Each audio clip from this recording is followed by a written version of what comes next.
La deuxième partie de 72 Sports, le reste de l'actualité, on parle football, on parle de ce championnat de national et le Mans FC qui se donne un peu d'air. On va regarder le résumé, c'était face à Orléans mercredi sur la pelouse d'Orléans. Le Mans qui débute plutôt bien cette rencontre en étant très incisif offensivement avec Gnandouillet qui frappe de loin d'abord, Gnandouillet qui vient dans la surface, qui s'écroule même.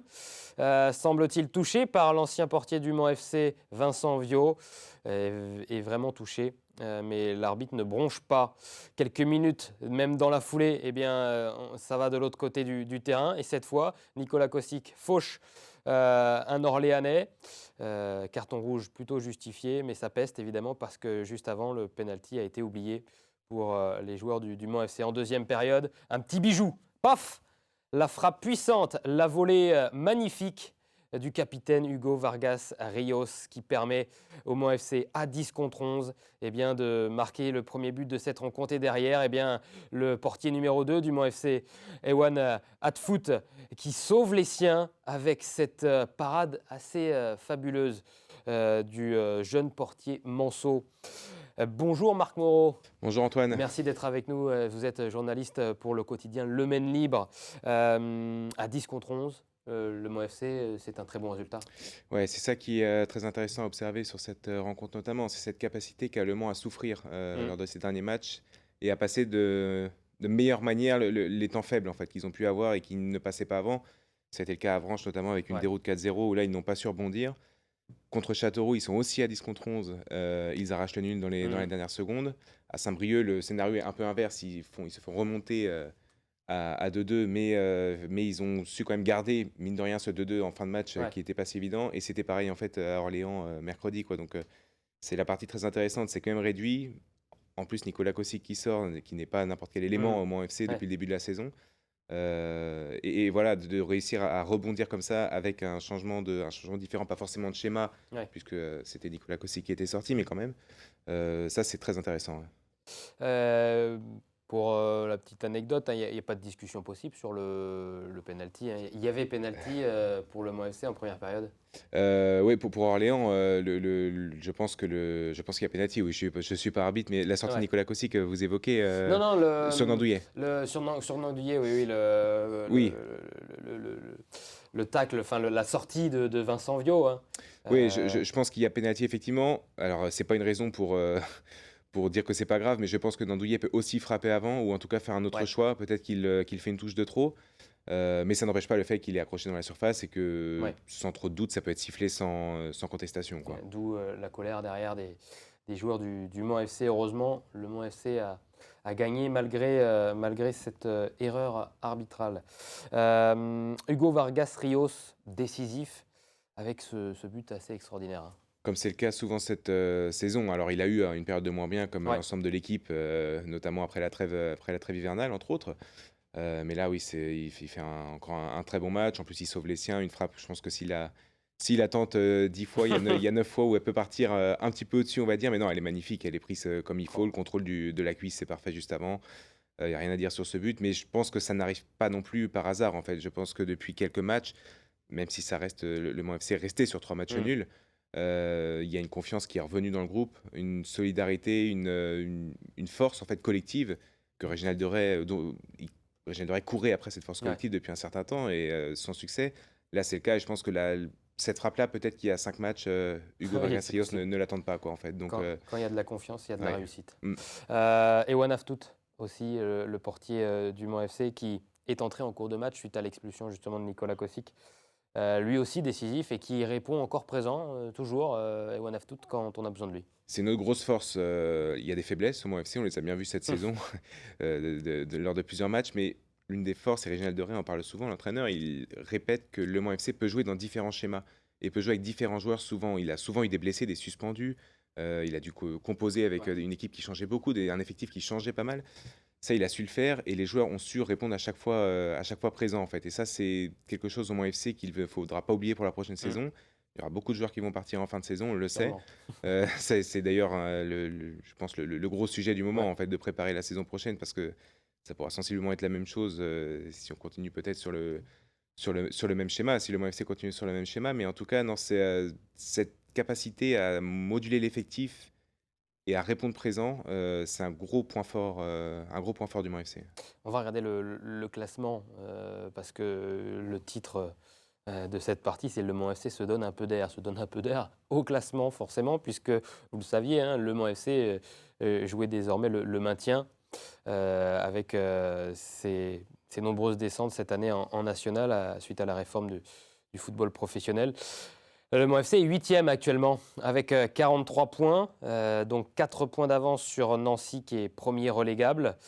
Le Mans FC se donne de l'air, même si ce n'est pas encore fait mathématiquement. C'est pas mathématiquement fait, pardon, mais c'est sur la bonne voie. Ouais. On peut dire qu'en tout cas, les derniers résultats, on va dire plutôt l'absence des défaites plutôt que l'enchaînement des victoires, parce qu'il y a eu que, entre guillemets, que 2 victoires enchaînées, plus celle d'Orléans mercredi, sinon c'était des matchs nuls, mais des matchs nuls qui n'étaient pas faciles non plus à obtenir. On voit que c'est un championnat qui est extrêmement difficile pour toutes les équipes. Lors de cette journée, Dunkerque qui est en tête a fait match nul à Bourg, Concarneau a perdu aussi. Je crois que c'était contre Bourg, enfin en tout cas Concarneau a perdu aussi. C'est très difficile en fait. Alors évidemment, Le Mans, on aurait tous préféré, le club aussi aurait préféré être en première partie de tableau. Mais il ne faut pas tout jeter non plus. De se maintenir dans une saison à 6 descentes sur 18 équipes, c'est pas anodin non plus. On voit que chacune des équipes a eu un temps un peu moins fort au cours de la saison. Le problème du Mans FC, c'est que ça a duré assez longtemps après la trêve hivernale et l'arrivée de Réginald de Ray. Mais en tout cas, il a su rebondir. Si Le Mans se maintient, c'est pas un excellent résultat, mais c'est un très bon résultat par rapport à la saison, quoi. C'est ce que j'allais dire. Ce qui est terrible dans cette saison du Mans FC, c'est qu'on finit par se satisfaire d'un maintien du Mans FC en national, alors qu'avec l'effectif et même les objectifs de départ, tout le monde était, les supporters, les observateurs, joueurs, le club était focalisé sur une seule chose, c'était la montée. Bien sûr, ouais. Alors Réginald Doré le répète quand même match après match, on va dire entre Ouais. guillemets, que le maintien n'était pas un objectif par défaut, évidemment, et que la montée n'était pas pour lui un objectif majeur. En fait, il est arrivé dans un Bah oui, effectif, il est arrivé, et je c'était pense qu'il a compliqué déjà. compris que la montée en nationale dans l'écosystème actuel du championnat allait être très compliqué, en fait, parce qu'on voit que Martigues, d'accord, c'est pas le plus gros des budgets, mais il y a une ossature qui est très solide, ce qui n'est pas le cas au Mans FC. C'est la même chose Ouais. un peu pour les clubs qui sont en haut. Versailles qui a caracolé longtemps en tête, on voit que c'est beaucoup plus difficile maintenant, malgré un budget qui est énorme. Le foot, c'est beaucoup question d'argent dans un club, évidemment, mais pas que. Et on le voit là, en fait. On voit avec les équipes qui sont en tête. Et effectivement, le problème, c'est de se satisfaire de ce genre de situation. Mais ça fait plusieurs saisons que ça dure. Mais avec le recul, on se dit, si Le Mans, alors c'est pas mathématiquement fait, mais si Le Mans était descendu en N2, si on reste un peu optimiste, là, ça peut devenir rapidement une seconde ou une deuxième catastrophe, en tout cas, comme on a pu connaître par le passé. Là, de rester en national, alors la vraie question, ce sera aussi le statut professionnel l'année prochaine, qui Va-t-il y avoir une pourrait, nouvelle dérogation? voilà, qui pourrait redistribuer un peu toutes les cartes. Mais ça permet de rester dans un monde semi-pro au moins, potentiellement de garder le statut pro pour Le Mans, donc de garder ses infrastructures, de garder du budget.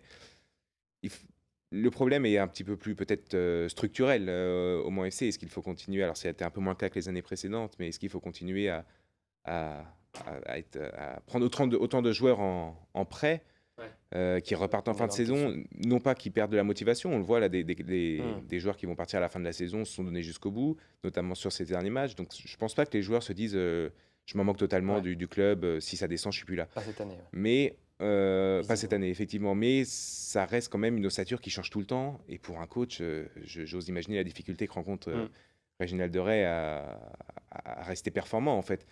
Mais effectivement, je pense que de rester en N1, au vu de la saison, c'est pas catastrophique. Ouais.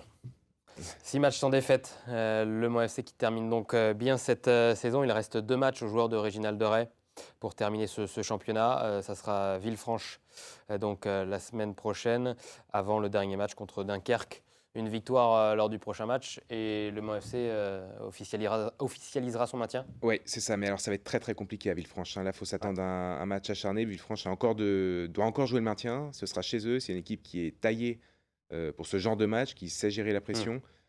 C'est à l'extérieur. On connaît les difficultés du Mans FC à l'extérieur, même si ça a eu tendance un peu pas à s'inverser, mais en tout cas à se calmer un petit peu en fin de saison.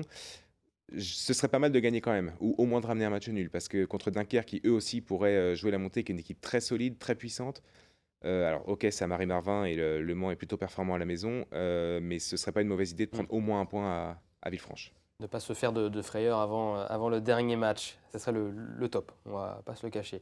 Merci Marc Moreau. Merci à Je vous. rappelle que vous êtes journaliste au sein du quotidien Le Maine Libre. On écoute, nous, l'entraîneur justement du Mans FC, Réginald Larrey. Le prochain match, donc à Villefranche, qui ne sera pas un match simple comme tous. Encore plus parce que Villefranche aussi a besoin de gagner pour entretenir l'espoir de se sauver. Voilà, nous, faut qu'on sorte sur cette bonne dynamique. Ça fait 6 matchs sans défaite. À l'extérieur, ça fait 3 matchs sans défaite et donc 2 victoires et un nul. Voilà, il faut y mettre les ingrédients à chaque fois. Je le répète inlassablement, mais c'est important. C'est ce qu'on a su faire aussi collectivement avec une grosse solidarité, une grosse abnégation. Et puis aussi beaucoup d'intelligence pour bien défendre et bien attaquer en infériorité. Voilà, ça sera un autre combat à Villefranche et avec l'envie d'asseoir définitivement notre maintien. Voilà pour cette courte interview de Réginald Ray au micro d'Amoun Chamsoudine. Tout de suite, le reste de l'actualité.